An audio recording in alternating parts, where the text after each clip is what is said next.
जरा लोट कमी होईल का थोडं?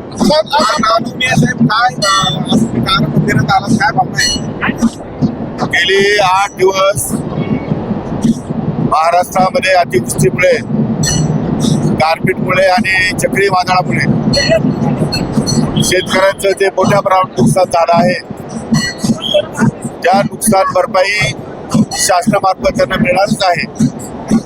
परंतु त्यापुढेही शेतकऱ्यांचं कमी नुकसान व्हावं, शेतकऱ्यांच्या जीवनामध्ये समृद्धी प्राप्त व्हावी म्हणून आज रामाच्या जन्माचा मुहूर्त साधून आज या ठिकाणी जाणीवपूर्वक काळाराम मंदिरामध्ये दर्शनासाठी आलो होतो.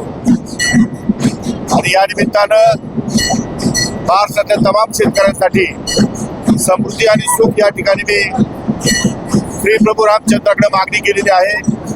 आणि त्या दृष्टिकोनातून येणारे दिवस निश्चितच शेतकऱ्यांसाठी चांगले असतील यावर माझा विश्वास आहे.